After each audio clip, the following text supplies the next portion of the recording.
From impeachments to inaugurations, if it's a political story, we are on the scene. If it's breaking news, we're live with the latest coverage. From the White House, the State Department, and Capitol Hill, we know the issues, but above all, we know the players to bring you the latest in-depth analysis on all the key stories that we're covering. I'm Eric Ham. Join me from Washington here on Firstpost America.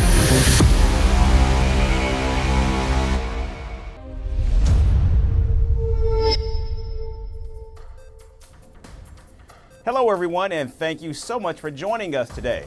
Today we look more at Donald Trump's appointments as he prepares to return to power.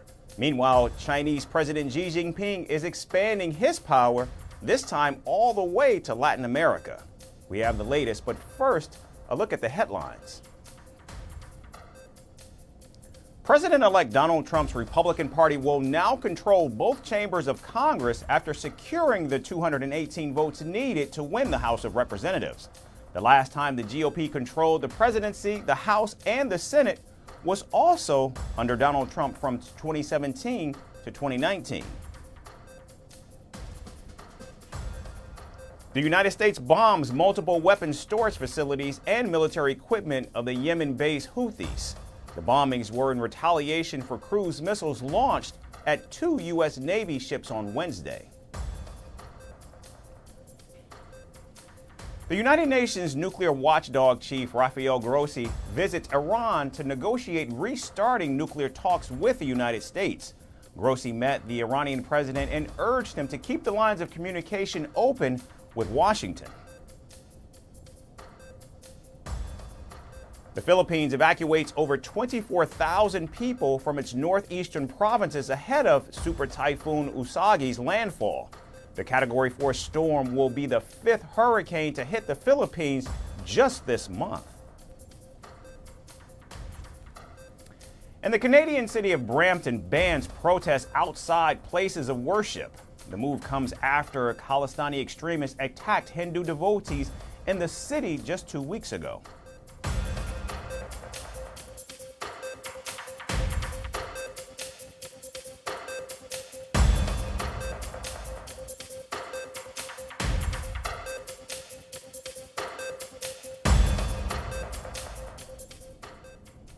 We begin in the United States, where President-elect Donald Trump and outgoing President Joe Biden met at the White House on Wednesday.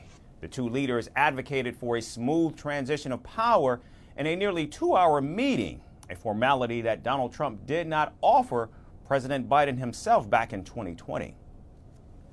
Elect and former President, thank you Donald, congratulations. Thank you very much. And looking forward to having like we said, smooth transition.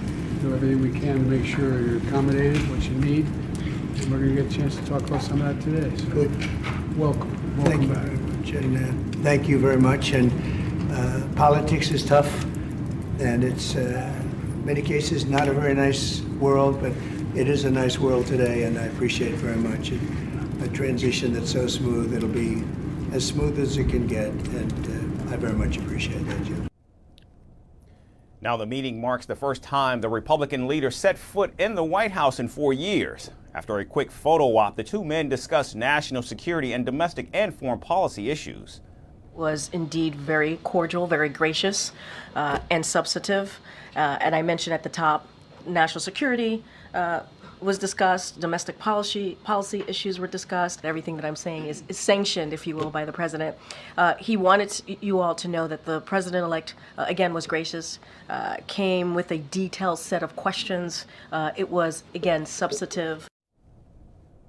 Now, President Biden told Donald Trump that supporting Ukraine was a national security interest because a stable Europe would prevent America from being dragged into the war.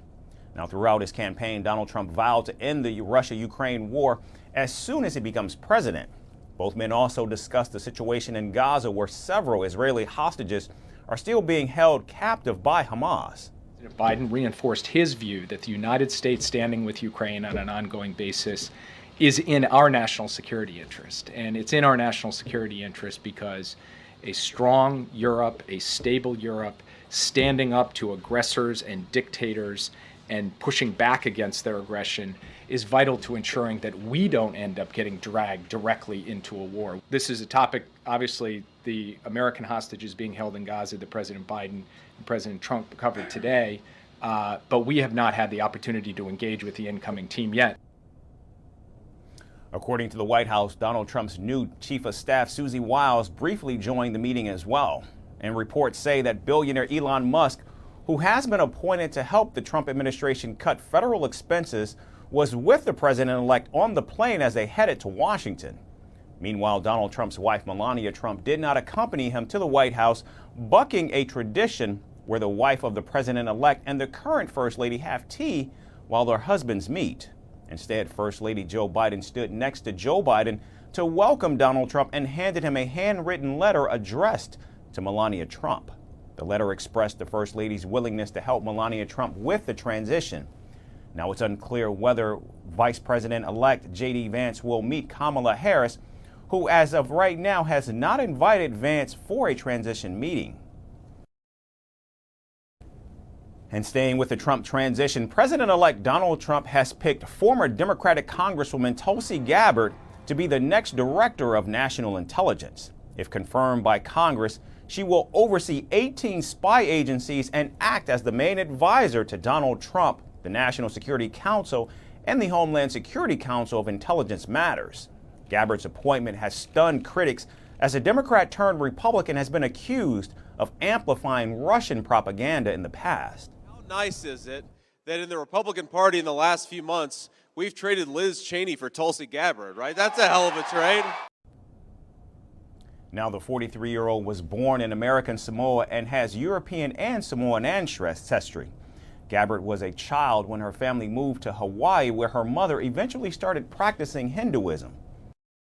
In 2002, the former Democrat ran for the Hawaii House of Representatives and became the youngest woman elected to a U.S. state house.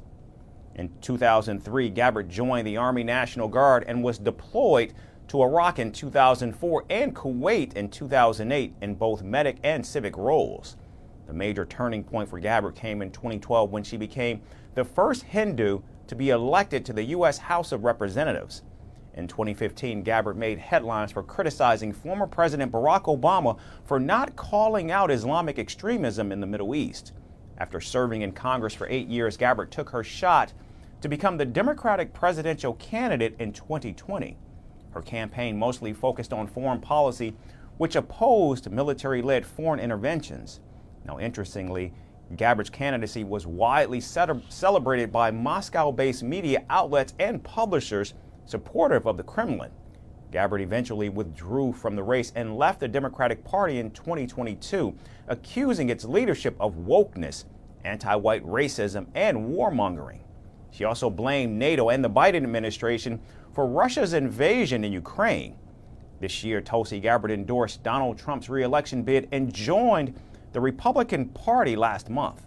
And specifically because of the leadership that President Trump has brought to transform the Republican Party and bring it back to the party of the people and the party of peace, that I'm proud to stand here with you today, President Trump, and announce that I'm joining the Republican Party. With no significant experience in directing or managing intelligence, it remains to be seen how, in fact, Gabbard will lead one of the most important roles in the Trump administration. Now, Melania Trump is set to return to the White House, but with a twist. This time, she may not, in fact, call it home at all. In a bold move that is raising questions and breaking tradition, the soon-to-be First Lady plans to spend most of her time outside Washington, splitting her days between New York and Florida's Mar-a-Lago. After skipping the customary meeting with outgoing First Lady Jill Biden, Melania seems ready to craft her unique path in America's most visible unpaid role. Here's our report with more. On January 5th, Melania Trump will step into the role of First Lady for the second time. And her unconventional plans for life outside the White House have already raised eyebrows and intrigue alike. Known for her independent streak, she may once again rewrite the playbook for America's First Ladies, with insiders suggesting she will skip a full-time move to Washington. Instead, she plans to split her time between New York and Florida, sparking fresh discussions on the decades-old tradition and the evolving role of a First Lady. In another surprising twist, Melania even declined a traditional White House meeting with outgoing First Lady Jill Biden. The official account of the office of Melania Trump confirmed the same, adding to avoid misleading and inaccurate information. During a friendly interview with Fox News, Melania even said that her experience gives her the confidence to shape her own path. I'm not anxious because this time is different. I have much more experience and much more knowledge. I was in the White House before. When you go in, you know exactly what to expect. This move alone suggests that Melania will continue to follow her vision of the role rather than conform to convention. Melania's unique plan includes spending significant time in New York, where her son Barron, now 18, attends New York University. With a base in Trump Tower, she will be near Barron while also having access to her familiar New York network and lifestyle. Meanwhile, Florida, specifically Mar-a-Lago, has become a second home for Melania over the past 4 years. Sources close to the family reveal that she has developed a close-knit social circle there, allowing her to maintain both privacy and high-profile visibility. Melania's loyalty to her Florida base is likely to keep her tied to the Sunshine State, especially with Donald Trump's frequent visits during winter weekends. Now, despite her planned absence from full-time residence at the White House, Melania will reportedly be present at major events. She will continue to advocate for her personal causes, creating a unique balance between her public responsibilities and private life. As Melania steps back into the role of First Lady, could her life between Florida, New York, and Washington redefine the balance of personal autonomy and public service? If so, the world will be watching to see how she navigates these uncharted waters, shaping the legacy of the First Lady in ways yet unseen. And now to the South American nation of Peru. Chinese leader Xi Jinping will unveil a Beijing-funded megaport in Peru later today. Known as the megaport of Chancay, the $1.3 billion project is located just a few miles north of the country's capital, Lima. Beijing is certain that the port will draw investments worth $4 billion over the next decade. However, China will control 60% of the megaport, and the investments for Peru will mean more business for Chinese firms. The Peruvian government under President Dina Boluarte is looking to further deepen ties with China, beginning with this new megaport. In fact, ever since Peru joined the Belt and Road Initiative back in 2019, about 200 companies have invested more than $30 billion in Peru. Apart from Chancay, China also operates 5 copper mines and 1 power generation project in Peru's north. However, despite these Chinese investments, Peruvians remain skeptical of Beijing's intentions. Right before Xi Jinping was scheduled to land in Peru's capital, protesters flooded the streets denouncing the Chinese leader's visit. Imperialist countries, powerful countries such as the United States and China, have come to Peru to distribute the natural resources because Peru's political constitution since 1993 has done this looting. This regional government does not represent us. Stop visiting all the countries seeking your own business. You're too old. You are about to die. Meanwhile, several protesters said that the Chinese projects were only benefiting the 2 governments. The demonstrators added that Chinese companies would refuse to hire them in the mega projects that Beijing is funding across Peru. We have nothing against APEC. It would be great that the investment it brings be good for the progress of our nation. But regrettably, we don't see the progress. The progress is minimal, and the people are outraged. Now, after inaugurating the megaport, Xi Jinping will attend the Asia-Pacific Economic Cooperation Summit in Lima. World leaders from Australia, Europe, and neighboring Latin American nations will also take part in the summit. Meanwhile, the White House has confirmed President Joe Biden's attendance at the summit as well, along with a bilateral interaction with Xi Jinping, which is scheduled for Saturday. While in Lima, President Biden will also meet with President Xi Jinping of the People's Republic of China. This will be the third in-person meeting between the two leaders since President Biden came into office, and their final meeting as presidents. Now, the United States is closely monitoring the inroads China is making in South America and has warned its Latin American allies about the Chinese debt trap. And with Peru opening its China-funded megaport, Washington is treating Beijing's move as too close for comfort. And with the U.S. election now over, Elon Musk is wasting no time and is setting his sights on Italian politics. Yesterday, Musk sparked a firestorm by challenging Italy's legal system after judges blocked Prime Minister Giorgia Meloni's plan to process migrants in Albania. Musk called the court's decision unacceptable, questioning if Italy's democracy is led by its people, or as he puts it, an unelected autocracy. Our final report offers a deep dive into Musk, Prime Minister Meloni, and Italy's immigration policy. Now that the US election is over, Elon Musk is turning his attention to Italian politics, and this time on the heated issue of immigration. This week, Musk openly criticized Italy's judiciary for blocking a plan by Prime Minister Giorgia Meloni to manage migrants outside Italy. Meloni's policy has already sent its first batch of migrants, with origins from Egypt and Bangladesh, to Albania for processing. Italy has set a good example by signing the Italy-Albania Protocol to process asylum claims on Albanian territory, but under Italian and European jurisdiction. The two facilities under the protocol, the Shingin and Jadar centers, are now ready and operational. But a court in Rome recently stopped the plan, ruling that the group of detained migrants should return to Italy while the European Court reviews the action's legality. I think that the decision of the judges in Rome is a biased ruling. This is demonstrated by the fact that some of these judges had criticized the agreement with Albania even before going into the merits. I'm afraid it must also be striking that this decision by the judges was brought forward yesterday by some members of the Democratic Party. Now, amid all the chaos, Musk jumped in, calling the ruling unacceptable and questioning if Italy was really a democracy or an unelected autocracy. Italy's President Sergio Mattarella responded sharply, saying that Italy can manage its own affairs, warning Musk to respect Italian sovereignty. Italy is a great democratic country and knows how to take care of itself. Anyone, particularly if, as announced, he is about to assume an important role of government in a friendly and allied country, must respect its sovereignty and cannot give himself the task of issuing it instructions. In response to Mattarella's stark comment, Musk also issued a statement via his Italian representative Andrea Stroppa, expressing respect for the Italian president and the country's constitution, but reaffirming his intention to continue to freely express his opinions.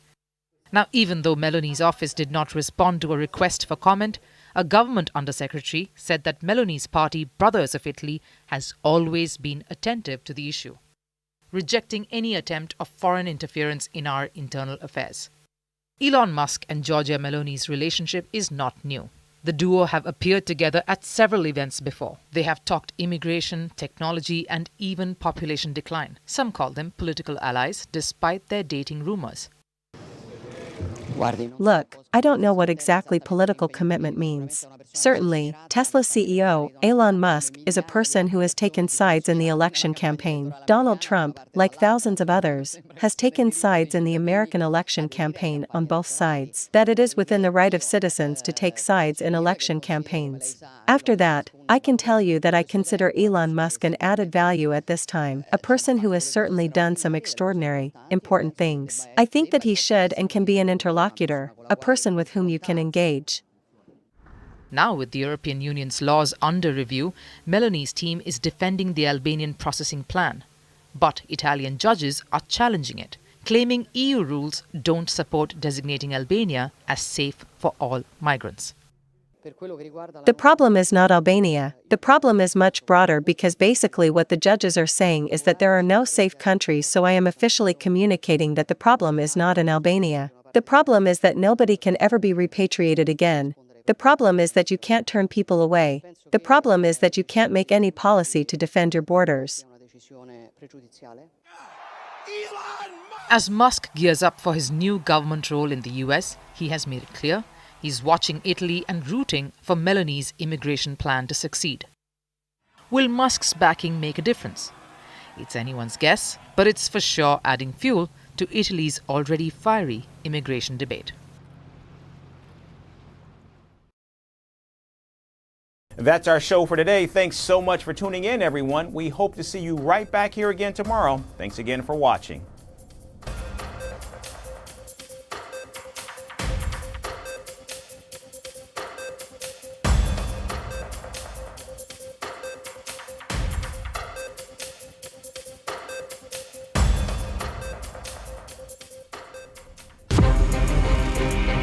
From impeachments to inaugurations, if it's a political story, we are on the scene. If it's breaking news, we're live with the latest coverage. From the White House, the State Department, and Capitol Hill, we know the issues, but above all, we know the players to bring you the latest in-depth analysis on all the key stories that we're covering.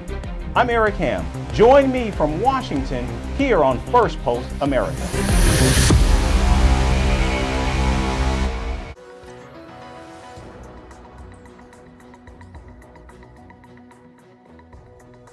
Hello and welcome to Fast and Factual on Firstpost, where we get you the top 50 stories from around the world. I'm Alison LaGrange, coming to you live from Durban, South Africa. Let's begin. In our top stories, US President Joe Biden welcomed President-elect Donald Trump at the White House yesterday. Biden congratulated Trump for his presidential election victory. They held talks for nearly 2 hours. The upcoming and the outgoing presidents discussed smooth transition of power. Donald Trump has nominated former Democrat Tulsi Gabbard to serve as America's next Director of National Intelligence. He has also named the former lawmaker Matt Gaetz to be the next U.S. Attorney General.